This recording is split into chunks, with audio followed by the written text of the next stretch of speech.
Aroma ടിവിയുടെ എല്ലാ മാന്യ ശ്രോതാക്കൾക്കും വേഗം വരുന്ന കർത്താവായ യേശു ക്രിസ്തുവിന്റെ ധന്യതിരു നാമത്തിൽ വന്ദനത്തെയും സ്വാഗതത്തെയും അറിയിക്കുന്നു. അനുഗ്രഹീതവും മനോഹരവുമായ നല്ല നിമിഷങ്ങൾക്കായി, നല്ല ദിവസത്തിനായി ഞാൻ കർത്താവിനെ സ്തോത്രം ചെയ്യുന്നു.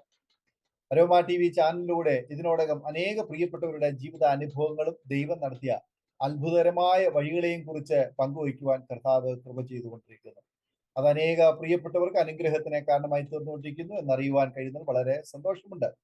ഈ ചാനലിലൂടെ ക്രിസ്തുയേശുവിലുള്ള വിശ്വാസത്തിന്റെയും സമർപ്പണത്തിന്റെയും ശുശ്രൂഷയുടെയും വേറിട്ട അനുഭവങ്ങൾ, ദൈവം നടത്തിയ അത്ഭുതകരമായ വഴികൾ ദൈവനാമ മഹത്വത്തിന് വേണ്ടി നിങ്ങളുമായി പങ്കുവയ്ക്കുന്നു.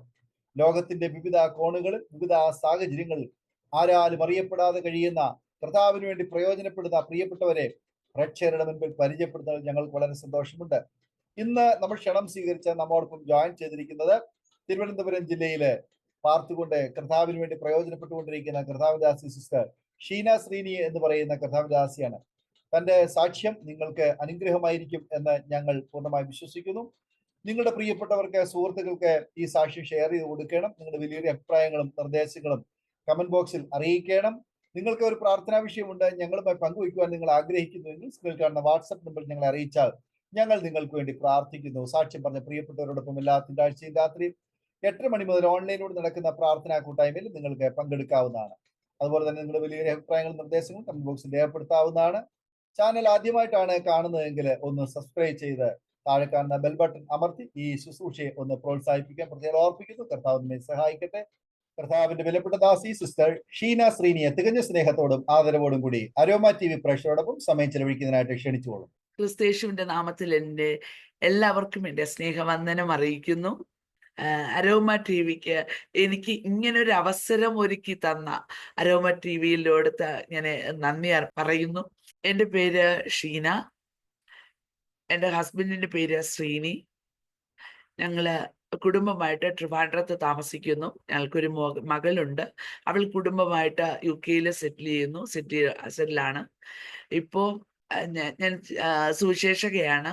പിന്നെ ഞാൻ ഹൈന്ദവ ബാക്ക്ഗ്രൗണ്ട്, അതായത് ഞാനൊരു ഹിന്ദു ബാക്ക്ഗ്രൗണ്ടിൽ നിന്നാണ് ജനിച്ച് വളർത്തപ്പെട്ടത്. അവിടെ നിന്ന് എൻ്റെ യേശുവിനെ അറിയുവാൻ എനിക്ക് വലിയ ഭാഗ്യമുണ്ടായി. അനേകർക്കില്ലാത്ത ഭാഗ്യം. അതായത് അമ്പലങ്ങളാൽ ചുറ്റപ്പെട്ട് കിടക്കുന്ന ഒരു ദേശത്താണ് ഞാൻ വസിച്ചത്. യേശുവിനെ അങ്ങനെ അറിയുവാൻ ഒരു ചാൻസും ഇല്ലാതിരുന്ന ഒരു സ്ഥലത്താണ് ഞാൻ ജീവിച്ചിരുന്നത്. അവിടെ നിന്ന് അവിടെ ആ യേശുവിൻ്റെ സ്നേഹം തക്ക സമയത്ത് എനിക്ക് അറിയുവാനുള്ള ഭാഗ്യമുണ്ടായി.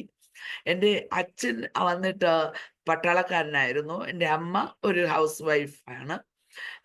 എനിക്കൊരു സഹോദരനുണ്ട്. അവര് വിശ്വാസത്തിൽ എൻ്റെ അച്ഛൻ മരിച്ചുപോയി. അമ്മ വിശ്വാസത്തിലല്ല.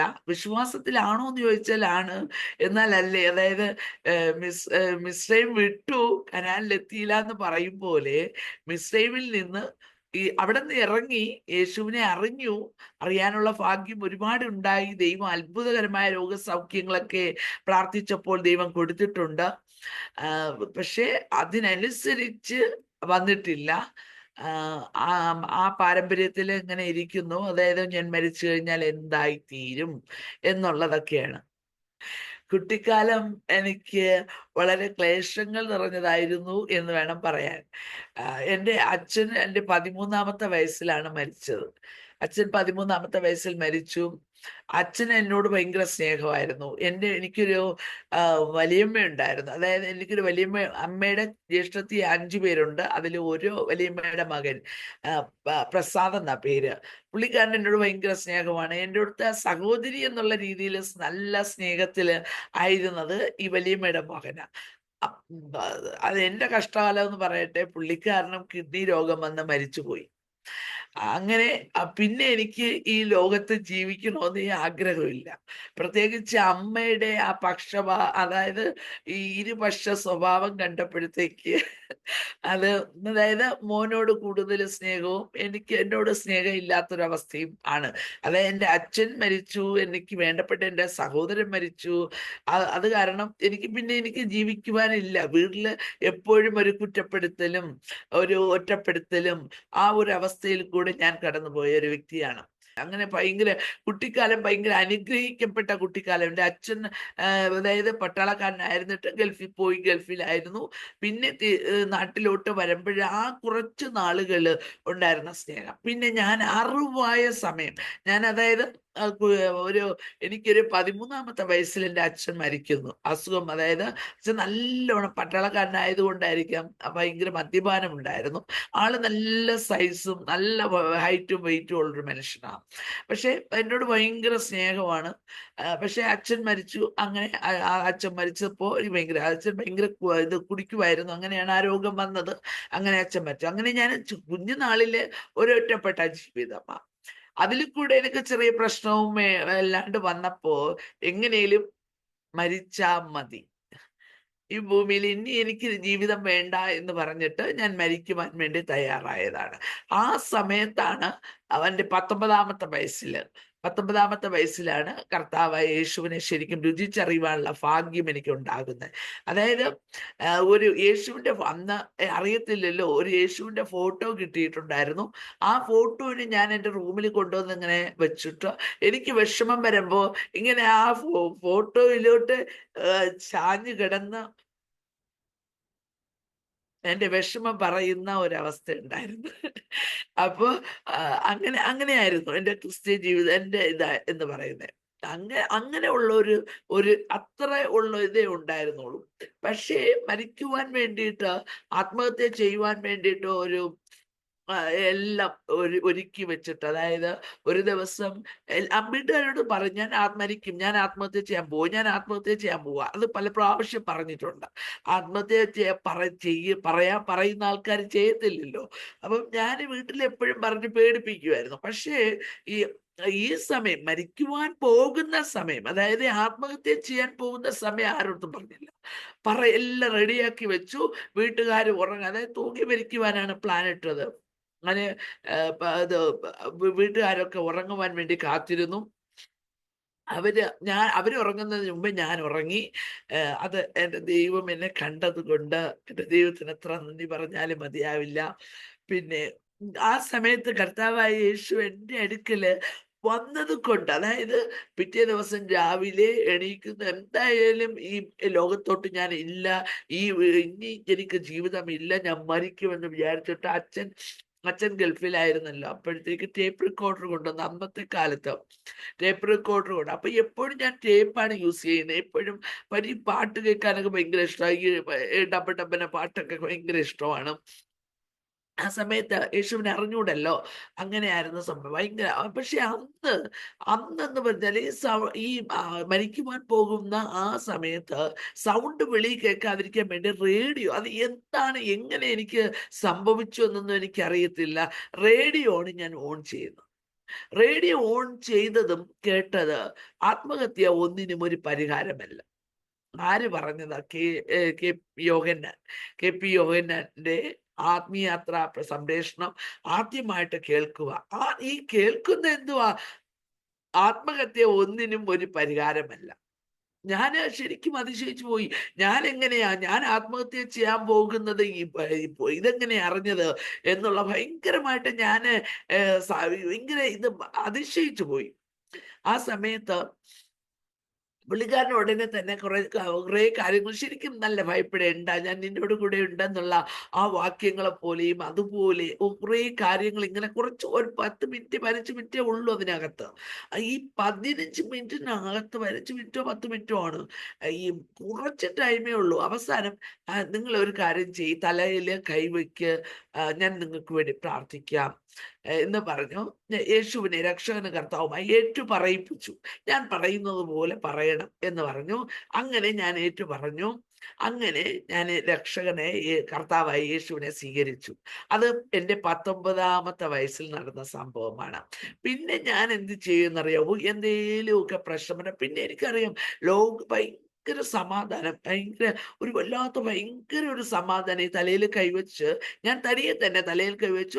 പാസ്റ്റർ ഇങ്ങനെ അവിടെ നിന്ന് പ്രാർത്ഥിച്ചുകൊണ്ടിരിക്കുമ്പോ ഞാൻ എൻ്റെ തലയിൽ കൈവച്ച് അതുപോലെ പ്രാർത്ഥിച്ചുകൊണ്ടിരുന്നപ്പോ ഭയങ്കര ഒരു സമാധാനം എന്നിൽ നിറയുന്നത് ഞാൻ അനുഭവിച്ചതിന് ശേഷം പിന്നെ ആത്മഹത്യയുടെ ഇതൊക്കെ മാറി, ചിന്തയൊക്കെ മാറി, എന്തെങ്കിലും ജോലി ചെയ്യണം, എന്തെങ്കിലും ഒരു ഇതുണ്ടാക്കണം എന്നുള്ള രീതിയിൽ ഞാനൊരു ചെറിയ ഇതിൽ ജോലി അന്വേഷിച്ചു, ജോലി കിട്ടി. അപ്പോഴത്തേക്ക് എന്തെങ്കിലും എനിക്കൊരു വിഷമം വരുമ്പോൾ ഈ ആത്മീയാത്ര പ്രേയർ സെല്ലിൽ അയക്കും. അതായത് അത് ഇങ്ങനെയാ പറയുന്നത്: ആത്മീയാത്ര തിരുവല്ല 5 കേരള, ഇത്രയും മാത്രമേ ഉള്ളൂ, അല്ലാതെ വേറെ ഒന്നുമില്ല.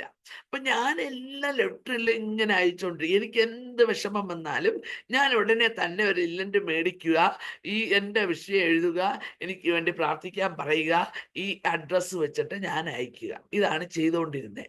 അങ്ങനെ ഇരിക്കുമ്പോൾ അവിടെ നിന്ന് എനിക്ക് മറുപടി വരുന്നത് ഏതെങ്കിലും ഒരു പെന്തക്കോസ്ത് സഭയിൽ പോണം, നമ്മളവിടെയൊന്നും പെന്തക്കോസ്ത് സഭയില്ല, പെന്തക്കോസ്ത് സഭയിൽ പോണം, പിന്നെ അവിടെ ഇത് പെന്തക്കോസ്ത് സഭയിൽ പോയിട്ട് അവിടെ ചെന്നിട്ട് അവിടെ പാസ്റ്ററോട് സംസാരിക്കണം എന്നൊക്കെ പറയും. അങ്ങനെ ഞാൻ അതിനെയൊക്കെ അങ്ങ് കാറ്റിക്കളയും. മനസ്സിലായോ? അപ്പോഴും നമ്മുടെ വീടിന്റെ താഴ്ഭാഗത്ത് എല്ലാ ഹിന്ദുസ് നിറഞ്ഞു കിടക്കുന്ന ഒരു ദേശത്താണ്. അതായത് ബാലരാമപുരം, വെടിവെച്ചാങ്കോവിൽ, അതായത് ഭഗവതി നട എന്ന് പറയുന്ന ഒരു അതായത് ഭഗവതി 4 ചുറ്റും അമ്പലമാണ്. 4 ചുറ്റില് ഒരു 16 അമ്പലമെങ്കിലും ഉണ്ട്.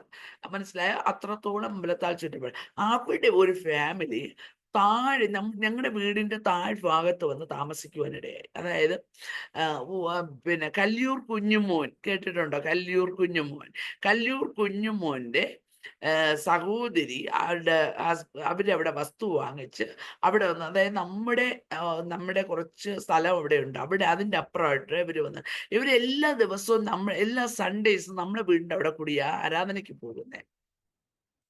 ആരാധനയ്ക്ക് പോകുമ്പോൾ പിന്നെ ഞാനിങ്ങനെ ചിലപ്പോഴും ഞാൻ കണ്ടിട്ടുണ്ട്, ആരാധനയ്ക്ക് പോകുമ്പോൾ ഞാനൊരു ദിവസം വരാവേ എന്ന് ഞാൻ വെറുതെ പറഞ്ഞത്, വെറുതെ ഞാൻ ദിവസം വരാവേ ഒരു ഇവരിത് തന്നെ അറിയാലോ, നമ്മൾ ബന്ധക്കോസ്തുകാർക്ക് നമുക്കറിയാലോ, ഇപ്പൊ ഒരാളങ്ങനെ പറഞ്ഞു കഴിഞ്ഞാൽ നമ്മൾ ഇവിടെ എത്തില്ല എന്നുള്ള കാര്യം അറിയാലോ. അപ്പോൾ അവര് പിന്നെ എല്ലാം എപ്പോഴും അതുവഴി പോകും. പക്ഷെ അമ്മയോട് ചോദിക്കും, എവിടെ മോളെവിടെയെന്ന് ചോദിക്കും, എന്നിട്ട് എന്നെ അന്വേഷിക്കുകയൊക്കെ ചെയ്യും. അപ്പോൾ അങ്ങനെ ഒരു ദിവസം ആ ചേച്ചി വീട്ടിൽ വന്നിരുന്ന്, ഇന്ന് ഷീനയും കൊണ്ടേ ഞാൻ പോകത്തുള്ളൂ എന്ന് വീട്ടിൽ വന്നിരുന്ന് എന്നെ വിളിച്ചുകൊണ്ട് ആരാധനയ്ക്ക് എന്നെ അതായത് ഞാൻ വന്നതിന് ശേഷമാണ് ഞാൻ ഫ്രഷായിട്ട് ഞാൻ ആരാധനയ്ക്ക് പോയി ആദ്യമായിട്ട്. അന്ന് കല്ലിയൂർ കുഞ്ഞുമോൻ പാസ്റ്റർ അന്ന് അവിടെ വന്നായിരുന്നു. അന്ന് ആ പുള്ളിക്കാരനല്ല അവിടെ ശുശ്രൂഷിക്കുന്നത്, അവിടെ വേറൊരു പാസ്റ്ററാണ്, കല്ലിയൂർ കുഞ്ഞു. അപ്പൊ ഇത് നടക്കുന്നത് കല്ലിയൂര്. ഞാൻ താമസിക്കുന്നത് വെടിവെച്ചാങ്കോവിൽ ഭഗവതി നടയുടെയും വെടിവെച്ചാങ്കോവിലിന്റെയും ഇടയിൽ പൂങ്കോട് എന്ന് പറയുന്ന സ്ഥലത്താണ് ഞാൻ താമസിക്കുന്നത്. അപ്പൊ അവിടെ അങ്ങനെ ഞാൻ പിന്നെ അവിടെ ദൈവത്തെ അറിയുവാൻ ഉള്ള ഇത് അവിടെ ആരാധനയ്ക്ക് പോകാൻ ആ സമയത്താണ് എൻ്റെ ഹസ്ബൻഡുമായിട്ട് ഞങ്ങൾ, അതായത് ഞാൻ വിവാഹമേ വേണ്ട എന്ന് അങ്ങനെ വിവാഹമേ വേണ്ടെന്ന് പറഞ്ഞുകൊണ്ടിരിക്കുന്ന ഒരു സമയത്താണ് പുള്ളിക്കാരൻ എന്നെ കാണുന്നത്, വീട്ടിൽ വന്നിട്ട് കാര്യങ്ങൾ സംസാരിക്കുന്നതും ഞാൻ എൻ്റെ വിഷയങ്ങളെല്ലാം പറഞ്ഞതും അതൊന്നും ഒരു പ്രശ്നമല്ല, ഞാൻ എന്നെ വിവാഹം കഴിക്കുവാൻ ആഗ്രഹിക്കും. പുള്ളിക്കാരനും ഹിന്ദുവാണ്. ഇത് വിശ്വാസത്തിൽ വന്നത്. ഞങ്ങൾ ലവ് മാരേജ് എന്ന് പറയാൻ പറ്റില്ല, ഞാൻ ലവ് മാരേജ് അല്ല, ഞാൻ ലവ് ചെയ്തില്ല. പുള്ളിക്കാരൻ എന്നെ വന്ന് വിവാഹം കഴിച്ചേ പറ്റൂ എന്ന് പറഞ്ഞിട്ട് വന്ന് വിവാഹം, അങ്ങനെയാണ്. അങ്ങനെ ഞാൻ വിവാഹമേ വേണ്ട എന്ന് പറഞ്ഞ് നിന്ന സാഹചര്യം, ഇനി വിവാഹത്തിന് ഞാനില്ല എന്ന് പറഞ്ഞു നിന്ന സാഹചര്യത്തിലാണ് നിന്നപ്പോഴാണ് പുള്ളിക്കാരന് വന്ന് വിവാഹം കഴിക്കുന്നതും. പിന്നെ എനിക്ക് ചർച്ചിൽ പോകാൻ പുള്ളിക്കാരന് പോകാൻ പറഞ്ഞിട്ടുണ്ട്, പൂക്കോളാൻ പറഞ്ഞിട്ടുണ്ട്. അങ്ങനെ ആ സമയത്ത് ഞാൻ കുറച്ച് ദിവസം പോയി. പിന്നെ ഞങ്ങൾക്കൊരു വസ്തു ഉണ്ടായിരുന്നു.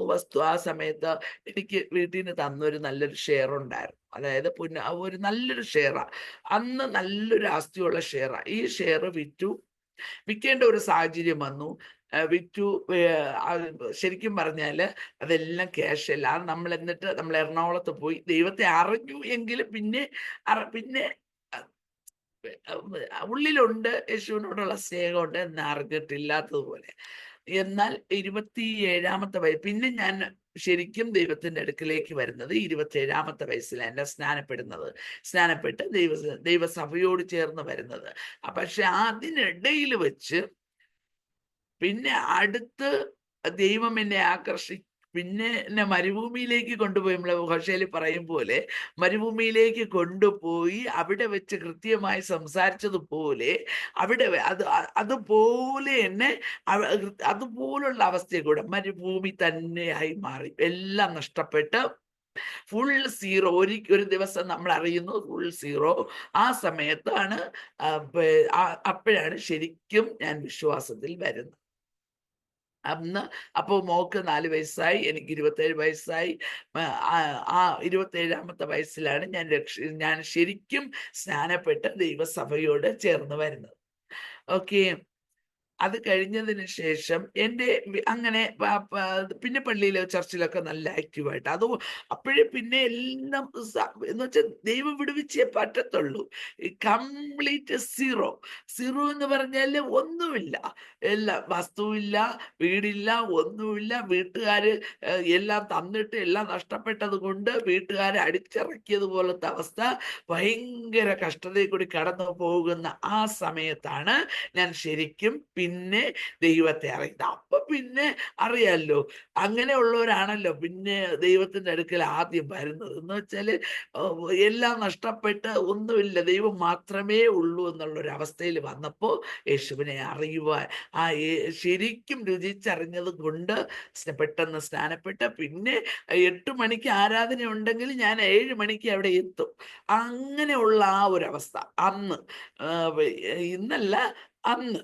അന്നെന്ന് വെച്ചാൽ അതുപോലെ ഭയങ്കര തീഷ്ണതയോടെ ദൈവത്തിന്റെ സന്നിധിയിൽ വരെ ആരാധിക്കുകയും പ്രാർത്ഥിക്കുകയും ഒക്കെ ചെയ്യും. അങ്ങനെ ഇരിക്കുമ്പോൾ പുള്ളിക്കാരനെ വിശ്വാസത്തിലല്ല. ഞാൻ പറഞ്ഞ് ഇങ്ങനെ ഒരു വല്ലാത്ത രീതിയിലുള്ള, അതായത് എന്റെ നിർബന്ധത്തിലും പുള്ളിക്കാരന് ചർച്ചിൽ വരും. പക്ഷെ ശരിക്കുള്ള മാനസാന്തരപ്പെട്ടതൊന്നുമല്ല. അങ്ങനെ ഇരിക്കുമ്പോഴാണ് ഞാൻ എന്ന് പറയുന്നത് ഭയങ്കര കോപം എന്ന് പറയുന്നത്. ഒന്ന് പറഞ്ഞ രണ്ടല്ല 5 പറയും കേട്ടോ. അന്ന് ഇപ്പോഴല്ല കേട്ടോ. ഇപ്പോഴ് അങ്ങനെയൊന്നുമില്ല. ദൈവകൃപയാൽ എൻ്റെ ചർച്ചിലുള്ള എൻ്റെ ഇവിടെ ഇരിക്കുന്ന എൻ്റെ ചേച്ചിക്കും ചേട്ടനും അറിയാം ഇപ്പൊ എങ്ങനെയാണ് എന്താണ് ഞാനെന്നുള്ളത് വളരെ വ്യക്തമായിട്ട് അവർക്കറിയാം. വളരെ വ്യക്തമായിട്ട് അവരെന്നെ കണ്ടുകൊണ്ടിരിക്കുന്ന ഒരു കുടുംബമാണ്. അപ്പൊ അന്നത്തെ എൻ്റെ സ്വഭാവം എന്ന് പറയുന്നത് അഹങ്കാരത്തിന് കയ്യും കാലും വെച്ചാല് എന്തൊക്കെയുണ്ട്, ഒന്നുമില്ലെങ്കിലും ഭയങ്കര ദേശീയ സ്വഭാവവും. ഒന്ന് പറഞ്ഞാൽ അതായത് പുള്ളി ദേഷ്യപ്പെടുന്നതിന് മുമ്പേ ദേഷ്യം ചെറുതായിട്ടൊന്ന് തുടങ്ങി ഞാൻ അത് ഭയങ്കര ദേഷ്യം. അങ്ങനെ ഇരിക്കുമ്പോഴാണ് ഒരു ദിവസം ദൈവം എന്നോട് പറയുന്നത്. അപ്പൊ ഞാൻ പ്രാർത്ഥിക്കുക, ഭയങ്കര പ്രാർത്ഥനയാ. എങ്ങനെയാ? എൻ്റെ കർത്താവേ വിടുവിക്കണേ, പുള്ളിക്കാരനെ നല്ലതായിട്ട് ഇതുകൊണ്ട്. എന്നാൽ എൻ്റെ കുറവ് ഞാൻ മാറ്റിയില്ല. അങ്ങനെ ഒരു ദിവസം പ്രാർത്ഥിച്ചുകൊണ്ടിരിക്കുമ്പോഴാണ് ദൈവം വളരെ ശക്തമായിട്ട് എൻ്റെ ഹൃദയത്തിൽ പറയുക, ആദ്യം നീ മനസ്സാന്തരപ്പെടും, ആദ്യം നീ വായടയ്ക്കും എന്ന് പറഞ്ഞു. അതായത് പുള്ളി ഭയങ്കരമായിട്ട് പറഞ്ഞു. അന്ന് തൊട്ട് ഞാൻ കോപം അടക്കുവാൻ എൻ്റെ ദൈവം എനിക്ക് കൃപ തന്നു. പിന്നെ അങ്ങനെ എൻ്റെ മാനസാന്തരം. ഞാൻ പുള്ളിക്കാരനോടത്ത് ഭയങ്കര ടഫായിട്ട് പെരുമാറിക്കൊണ്ടിരുന്ന ആ ടഫ്നെസ് എല്ലാം മാറി ഞാൻ സോഫ്റ്റായി തുടങ്ങി. അതായത് പുള്ളിക്കാരൻ ദേഷ്യപ്പെട്ടാലും എപ്പോഴും ഞാൻ എൻ്റെ യേശുവിനെ എൻ്റെ മുമ്പിൽ വെച്ചിരിക്കുന്നത് അതുപോലെ ഞാൻ ഞാൻ ദേഷ്യത്തിന്റെ അവസ്ഥ, അതായത് വായിൽ വെള്ളം വെച്ച് നിന്നിട്ടുള്ള അവസ്ഥകൾ ഉണ്ടായിട്ടുണ്ട്. അതായത് കോപിച്ച് സംസാരിക്കാതിരിക്കാൻ വേണ്ടി വായിൽ വെള്ളം വെച്ച് നിന്നിട്ടുള്ള സന്ദർഭം. എന്ന് വെച്ചാൽ പുള്ളിക്കാരൻ ഇങ്ങനെ കുടിച്ചിട്ട് വരുമ്പോൾ ഞാൻ ദേഷ്യപ്പെടാതിരിക്കാൻ വേണ്ടിയിട്ട് അങ്ങനെ വീണ്ടും ഞാൻ പ്രാർത്ഥിച്ചുകൊണ്ടിരിക്കുന്ന ഒരു സമയത്താണ് എൻ്റെ ഏറ്റവും വലിയ സാക്ഷ്യം, ആദ്യം പറഞ്ഞോട്ടെ, എൻ്റെ ഏറ്റവും വലിയ സാക്ഷ്യം എന്ന് പറയുന്നത് എൻ്റെ ഈ കർത്താവായ യേശുവിനെ അറിയുവാൻ എനിക്ക് ദൈവം തന്ന ആ ഭാഗ്യമുണ്ടല്ലോ, അതാണ് എൻ്റെ ഏറ്റവും വലിയ കാര്യം. ഈ ലോകത്തിൽ എന്തൊക്കെ തന്നെന്ന് പറഞ്ഞാലും അതൊന്നും എനിക്ക് ഒന്നുമല്ല. പക്ഷെ എൻ്റെ വീട്ടുകാരൊക്കെ ചോദിക്കുമ്പോൾ നീ കർത്താവിനെ അറിഞ്ഞതിന് ശേഷമാണല്ലോ നിനക്കെല്ലാം നഷ്ടപ്പെട്ടത്. നമുക്കറിയാം എന്തുകൊണ്ട് നഷ്ടമായി. മര്യാദയ്ക്ക് ഞാൻ അന്നേ യേശുവിനെ ആ ദൈവം വിളിച്ച സമയത്തെ മര്യാദയ്ക്ക് വലയ്ക്കകത്ത് മര്യാദയ്ക്ക് ഇരുന്നു എങ്കിൽ എനിക്കൊരിക്കലും എനിക്ക് ഒരിക്കലും പ്രശ്നം ഉണ്ടാവത്തില്ലായിരുന്നു. ദൈവം അത് അനുഗ്രഹിക്കേ ഉണ്ടായിരുന്നുള്ളൂ. പക്ഷേ ദൈവത്തിന് എന്നെ വേണമുള്ളത് കൊണ്ട് പിശാചിന്റെ കയ്യിൽ ഏൽപ്പിച്ചു കൊടുത്തതായിരിക്കും എൻ്റെ സമ്പത്തിനെ എന്ന് ഞാൻ വിചാരിക്കുന്നു. എൻ്റെ സമ്പത്തെല്ലാം പോയപ്പോഴാണ് ഞാൻ യേശുവിനെ ശരിക്കും എന്ന് വെച്ചാൽ ഒന്നുമില്ല. പുള്ളിക്കാരനാണെങ്കിൽ മദ്യപാനി, വീടില്ല, വീട്ടുകാരിറക്കി വിട്ടു. വീട്ടുകാർ പറയുന്നത് നിങ്ങളെ എങ്ങനെ പോകും, നിനക്ക് എന്ന് വെച്ചാല് അവർക്ക് ഒരു കുറ്റവും പറയുവാനില്ല. കാരണം എനിക്ക് നല്ലൊരു ഓഹരി, എൻ്റെ കുടുംബത്തില് ഏറ്റവും നല്ല ഒരു ഓഹരിയാണ് എനിക്ക് കിട്ടിയത്. അന്നത്തെ കാലത്തെ ലക്ഷങ്ങൾ വിലയുള്ള, ഇന്നും കൂടിയ ലക്ഷങ്ങൾ വിലയുള്ള ഒരു പ്രോപ്പർട്ടിയാണ് എനിക്ക് തന്നത്. അതിനെയൊക്കെ നശിപ്പിക്കാന്ന് വെച്ചാൽ അവർക്കത് ചിന്തിക്കാൻ പോലും അവർക്ക് ഒട്ടും അക്സെപ്റ്റ് ചെയ്യാൻ പറ്റാത്ത ഒരു സംഭവമാണ്. അതുകൊണ്ട് അതാണ് എൻ്റെ ഏറ്റവും ഈ ലോകത്തില് എൻ്റെ ഏറ്റവും വലിയ കാര്യമെന്ന് പറയുന്നത്. എനിക്ക് എൻ്റെ കർത്താവായ യേശുക്രിസ്തുവിനെ അറിയുവാനുള്ള ഭാഗ്യം, ആ നിത്യ നരകത്തിൽ നിന്ന് നിത്യജീവനിലേക്ക് രക്ഷപ്പെടുവാൻ എൻ്റെ ദൈവം എന്നോട് കരുണ കാണിച്ചല്ലോ. ഇത്രയും ആൾക്കാർ താമസിക്കുമ്പോൾ, ഇത്രയും ജനങ്ങൾ ഉണ്ടാകുമ്പോൾ, എത്രയോ ആൾക്കാർ ആത്മഹത്യ ചെയ്യുന്നുണ്ട്, എത്രയോ ജനങ്ങൾ ആത്മഹത്യ ചെയ്യുന്നുണ്ട്. പക്ഷേ എന്നെ ആ സമയത്ത് ആ സ്പോട്ടില് എൻ്റെ കർത്താവ് വന്ന് രക്ഷിച്ചത് കൊണ്ട് മാത്രമാണ് ആ ആത്മഹത്യയിൽ നിന്ന് ഞാൻ ഒഴിവായത്. അല്ലെങ്കിൽ ഇന്നും നരകത്തിൽ കിടക്കും. എൻ്റെ ചർച്ചില് ഞാൻ പറഞ്ഞല്ലോ, ഞാൻ ചർച്ചില് എൻ്റെ കുടുംബത്തോടെ ഇരിക്കുന്നേന്. ഞാൻ എൻ്റെ ചർച്ചിൽ ഏറ്റവും കൂടുതൽ സ്തുതിക്കുന്നത് ഞാനാണ്. ആ സ്തുതിക്കുന്നതിന്റെ പേരിലും ഈ സ്തുതി ഇഷ്ടപ്പെടാത്ത വ്യക്തികൾ ഉണ്ടല്ലോ, ചില പേരുണ്ടല്ലോ. അതായത് അധികം സൗണ്ട് കാണിക്കുന്ന, ഉറങ്ങാൻ വരുന്നവരാണെന്ന് എനിക്ക് പറയാൻ പറ്റില്ല. ചിലര് ഉറങ്ങാൻ വരുന്നവരുണ്ടാവും. പക്ഷേ സ്തുതിക്കുന്നത് ഇഷ്ടമില്ലാത്ത ആൾക്കാരുണ്ട്. അവരൊക്കെ എനിക്കെതിരായി ഒരുപാട് പ്രവർത്തനങ്ങൾ ചെയ്തിട്ടുണ്ട്. പക്ഷേ നമുക്കറിയാമല്ലോ, ദൈവത്തിന്റെ ആലയത്തില് ജഡീകന്മാരുണ്ട്, ആത്മീകന്മാരുണ്ട്, പിന്നെ എല്ലാ തരത്തിലുള്ള ആൾക്കാരുണ്ട്. ഞാൻ എൻ്റെ ചർച്ചിൽ ഏറ്റവും കൂടുതൽ സ്തുതിക്കുന്ന ആളാണെന്ന് എൻ്റെ ചർച്ചിലുള്ള വിശ്വാസികളാ, എൻ്റെ കുടുംബത്തിലെ കുടുംബത്തിന്റെ കൂടെ ഞാൻ ഇരിക്കുന്ന അവർക്കറിയാം. അതെന്തുകൊണ്ടെന്ന് പറഞ്ഞാൽ ആ നിത്യ നരകത്തിൽ നിന്ന് നിത്യജീവനിലേക്ക് എൻ്റെ കർത്താവ് എന്നെ വിളിച്ചു കൈപിടിച്ച ആ സമയത്ത് കൈപിടിച്ചില്ലായിരുന്നു എങ്കിൽ ഞാൻ ഈ ലോകത്ത് നിന്ന് മാറ്റപ്പെട്ടേനെ. ഞാൻ ഇന്ന് നിത്യ നരകത്തിൽ പോയി കിടന്നേനെ. ഞാൻ അവിടെ യുഗ കാലം വരെയും ഞാൻ കരഞ്ഞുകൊണ്ട്, പല്ല് കടിച്ചും കൊണ്ട് കിടക്കേണ്ടുന്ന സ്ഥാനത്ത് നിന്ന് എൻ്റെ കർത്താവ് എന്നെ രക്ഷിച്ചു. അതാണ് എൻ്റെ ഏറ്റവും വലിയ സാക്ഷ്യം. ഹല്ലേലൂയ, സ്തോത്രം. അത് മാത്രമല്ല കേട്ടോ, പിന്നെ എൻ്റെ വിശ്വാസം വർദ്ധിക്കുവാനിടയായ കാര്യം അതാണ്. എനിക്ക് എൻ്റെ ഏറ്റവും വലിയ സാക്ഷ്യം എന്നെ ആത്മഹത്യയിൽ നിന്ന് വിടുവിച്ചതാണ്. പക്ഷേ എൻ്റെ വിശ്വാസം വർദ്ധിപ്പിച്ചതിൻ്റെ കാര്യം, എൻ്റെ വിശ്വാസത്തോട്, അതായത് ദൈവത്തിന്റെ വചനം പറയുന്നല്ലോ, വിശ്വാസത്തോട് വീര്യം കൂട്ടണം, വീര്യത്തോട് പരിജ്ഞാനം കൂട്ടണം, പരിജ്ഞാനത്തോട് ഇന്ദ്രിയജയം കൂട്ടണം, ഇന്ദ്രിയജയത്തോട് സ്ഥിരത കൂട്ടണം, സ്ഥിരതയോട് ഭക്തി കൂട്ടണം, ഭക്തിയോട് സഹോദരപ്രീതി കൂട്ടണം, സഹോദരപ്രീതിയോട് സ്നേഹം കൂട്ടുവാൻ ഉത്സാഹിക്കണമെന്ന് ദൈവത്തിന്റെ വചനം പറയുന്നത് പോലെ എൻ്റെ വിശ്വാസത്തിന്റെ ആ വീര്യം കൂട്ടുവാനിടയായത് ഹസ്ബൻഡ്. അതായത് പിന്നെ പ്രാർത്ഥിച്ചു, അതായത് അങ്ങനെ പ്രാർത്ഥിച്ചുകൊണ്ടിരുന്നു. അതായത് ഞാൻ മാനസാന്തരപ്പെട്ടല്ലോ, പിന്നെ ഞാൻ പ്രാർത്ഥന തുടങ്ങി, പ്രാർത്ഥിച്ചുകൊണ്ടിരിക്കുക, പുള്ളിക്കാരനെ നല്ല വിശ്വാസത്തിൽ കൊണ്ടുവരണേ എന്ന് പറഞ്ഞ പ്രാർത്ഥന. അങ്ങനെ ഒരു ദിവസം പ്രാർത്ഥിച്ചുകൊണ്ടിരുന്നപ്പോഴത്തേക്ക് എൻ്റെ ഹൃദയത്തിന്റെ ഉള്ളില് ഇങ്ങനെ ആരോ പറയാം, നിനക്ക് എന്ത് പ്രശ്നം വന്നാലും നിനക്ക് സഹിക്കാൻ തയ്യാറാണോ എന്ന് ചോദിച്ചു. എന്നോട് ചോദിക്കുക, വ്യക്തമായിട്ട് ചോദിക്കുക. അപ്പോ ഞാൻ പെട്ടെന്ന് പറയാം, കർത്താവേ, അങ്ങന്റെ കൂടെ ഉണ്ടെങ്കിൽ ഏത് പ്രശ്നവും അങ്ങന്റെ കൂടെ ഉണ്ടായിരുന്നാൽ മതി. അത് എനിക്ക് ഒരു പ്രശ്നമല്ല. നമ്മുടെ മകന്റെ വിവാഹം കുറച്ച് ടെൻഷനായിരുന്നു. അപ്പോഴാണ് ഞങ്ങൾ aromamary.com രജിസ്റ്റർ ചെയ്തത്. അവിടെ നിന്നാണ് നമ്മുടെ മകന് നല്ലൊരു പെൺകുട്ടിയെ കണ്ടെത്തിയത്. ഇന്ന് തന്നെ aromamary.com ഡൗൺലോഡ് ചെയ്യൂ. അന്ന് അങ്ങനെ ഒരു വാക്ക് ഞാൻ ദൈവത്തോട് പറഞ്ഞു. അത് പിന്നെയും പ്രാർത്ഥനയോടിരുന്നു. അങ്ങനെ ഇരിക്കുമ്പോഴാണ് പുള്ളിക്കാരന് ഞാൻ പറയാം, ദൈവം ദോഷങ്ങളാൽ പരീക്ഷിക്കുന്ന ദൈവമല്ല. ദൈവം എപ്പോഴും നല്ലത് എല്ലാവർക്കും നന്മ ചെയ്യുവാനാണ് നോക്കുന്നത്, എല്ലാവരെയും രക്ഷിക്കുവാൻ വേണ്ടിയിട്ടാണ്. അങ്ങനെയാണ് നമ്മളെ ദൈവം നമ്മളെ പഠിപ്പിക്കുന്നത്, നല്ലതായിട്ട്.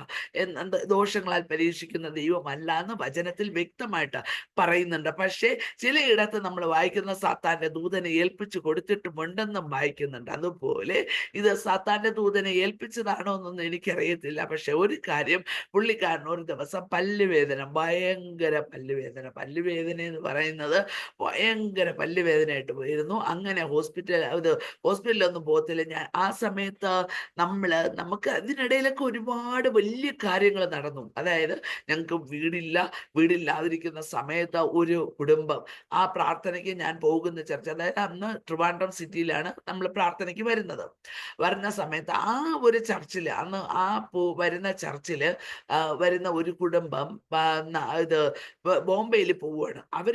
അവർ താമസിക്കുന്ന വീടെന്ന് പറയുന്നത് ഒരു പകുതി മുറി അര ചുവരൊക്കെ ഉള്ള ഒരു വീട്. അതായത് അത്ര വീടെന്ന് പറയാൻ പറ്റില്ല, ഒരു ഒരു ഒരു ഒരു സാധനം. എന്നാൽ ടോയ്ലറ്റ്, ബാത്റൂം അതെല്ലാം നല്ലതായിട്ടുണ്ട്. പക്ഷേ റൂം എന്ന് പറയുവാനില്ല, ഒരു ചായ്പ് പോലുള്ള ഒരു സംഭവം. പക്ഷെ ടോയ്ലറ്റും ബാത്റൂം ഒക്കെ നല്ലതായിട്ടുണ്ട്. പിന്നെ ഈ വീട് വളരെ മോശം, വളരെ അത്ര ഇതില്ല. സൈഡിൽ കൂടെ ഓടച്ചാൽ ഒഴുകുന്ന ഒരു വീട്. അപ്പൊ ഇവര് ബോംബെയിൽ പോകുന്നു. ഇവിടെ മോനും ആരോ അവിടെ ബോംബെയിലാണ്. അപ്പോഴുണ്ട് എനിക്ക് ആ ചർച്ചിലുള്ള ഒരു സുവിശേഷ ഫാമിലി ഉണ്ട്, ഒരു ബിജു സുജയ് എന്ന് പറയുന്ന ഒരു സുവിശേഷ ഫാമിലി.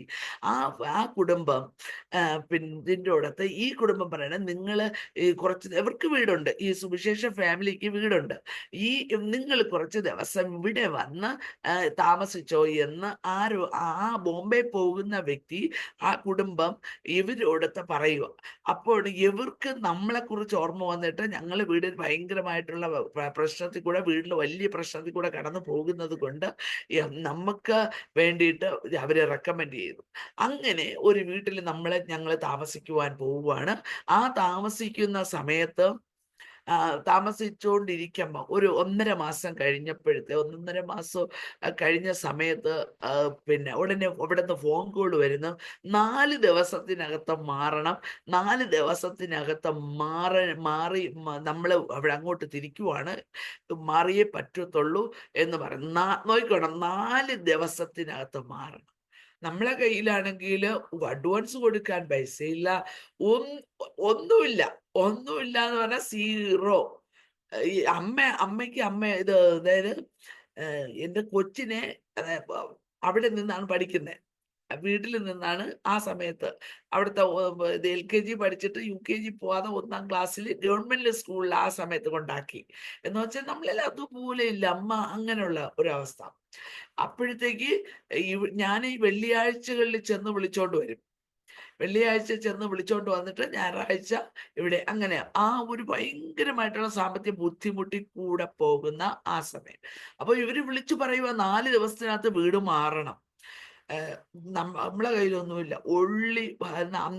അന്ന് രാത്രി ചീനപ്പനാണെങ്കിൽ, അതായത് എൻ്റെ ചേട്ടൻ, അന്ന് ചീനു എന്നാ വിളിക്കുന്നത്, ചീനു പറയുക, അയ്യോ എന്ത് ചെയ്യും, ഇനിയിപ്പോ എന്ത് ചെയ്യുമെന്ന് പറഞ്ഞു. ഞാനിപ്പോ പറയുക, ടെൻഷൻ ഒന്നും അടിക്കാതിരിക്കുക, ദൈവം എന്തെങ്കിലും അത്ഭുതം ചെയ്യും എന്ന് പറയുക. ഒന്നും കണ്ടിട്ടില്ല. പക്ഷെ ആ സമയത്ത് പുള്ളിക്കാരന് എൻ്റെ വാക്കിന് കേൾക്കുമ്പോൾ പുള്ളിക്കാരന് നല്ല ആശ്വാസം. എന്ന് വെച്ചാൽ ഞാൻ നല്ല പ്രാർത്ഥിക്കുന്നവളാണെന്നുള്ളത് പുള്ളിക്കാരന് ബോധ്യപ്പെട്ട് തുടങ്ങിയിട്ടുണ്ട്. അങ്ങനെയാണ് മാനസാന്തരപ്പെട്ട് വന്നത്. അത് പറയാം, അത് ഞാൻ പിന്നീട് പറയാം.